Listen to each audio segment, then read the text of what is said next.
Good morning, beautiful people.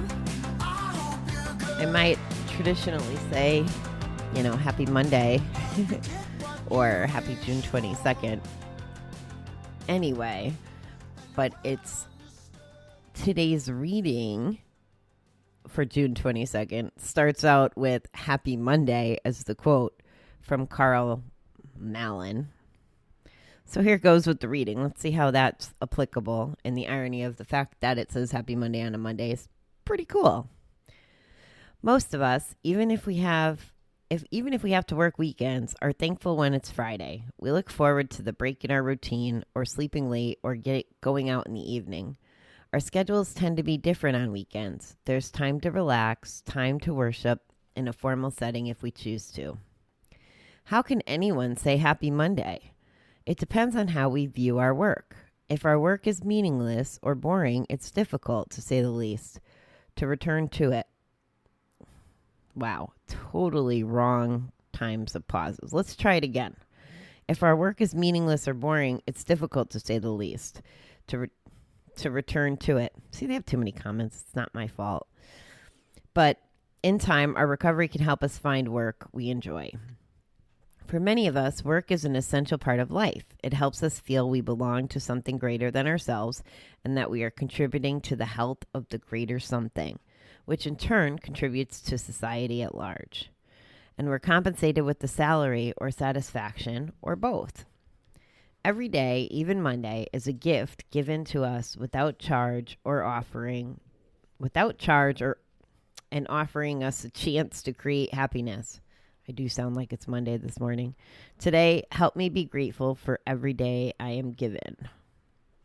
I apologies for not speaking so well today and kind of butchering that.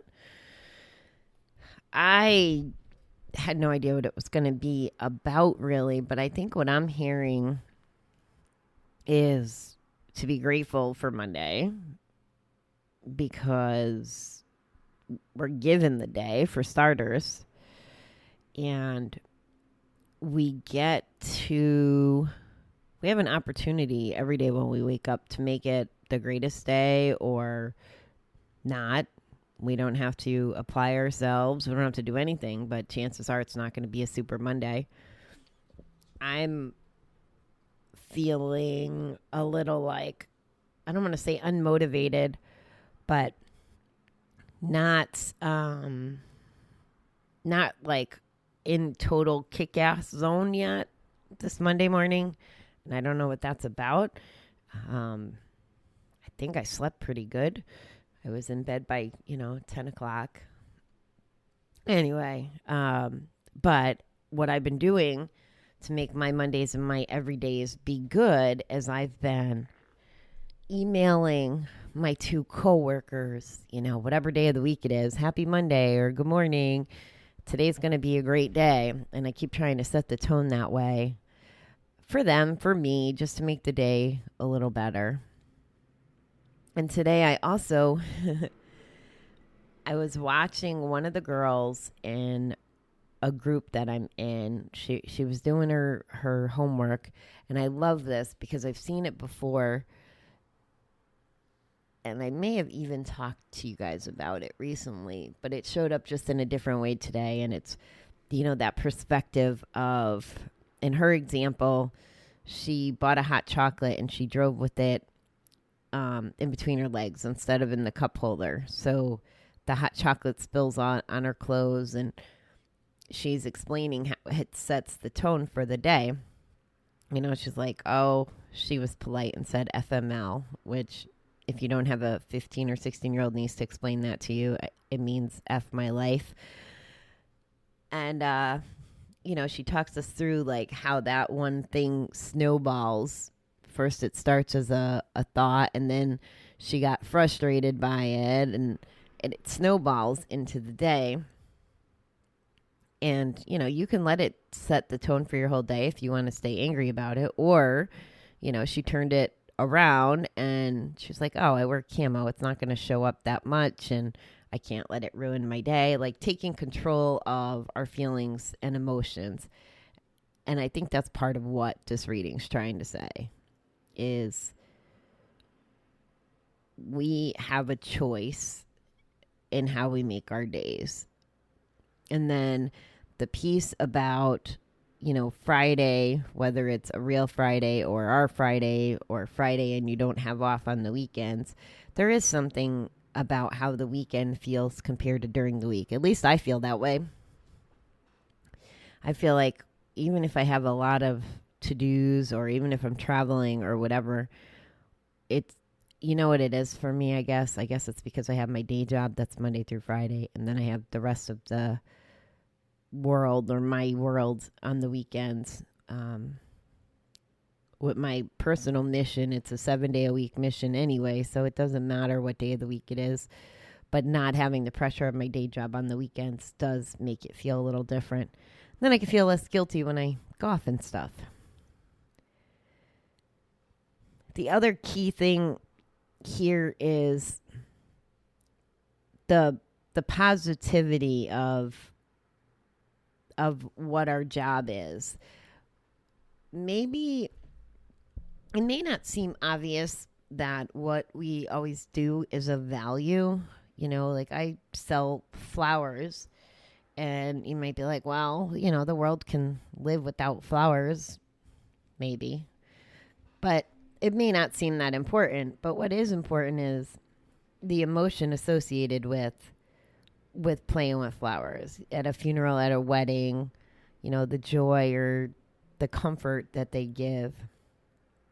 But even, I don't want to say even, there's jobs that are important that maybe don't feel important or perceived important, whether it's because of salary or perception or whatever, but everything is important. Being a garbage hauler is important, right? None of us would bode well if our garbage had never gotten picked up.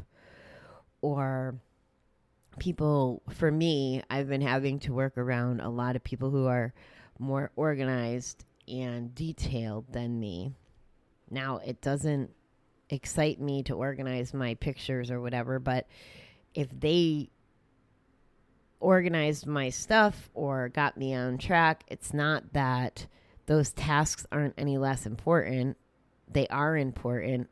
They're just not what I enjoy, but they still need to happen.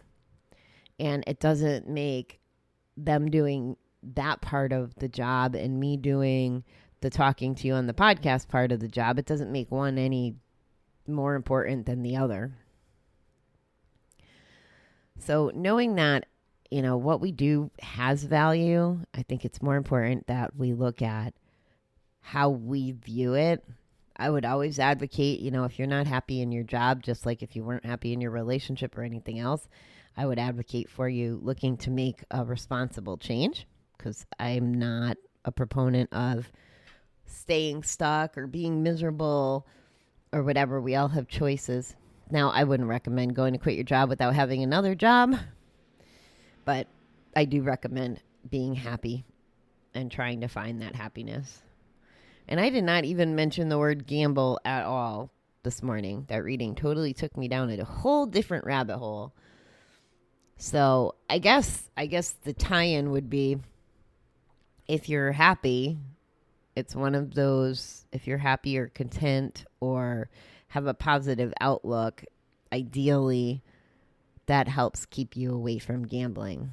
Keep us, in a happy place to move forward in a bet-free life, an addiction-free life, versus being miserable and having to escape and run to the bet, to the casino, to whatever numbs us from being miserable.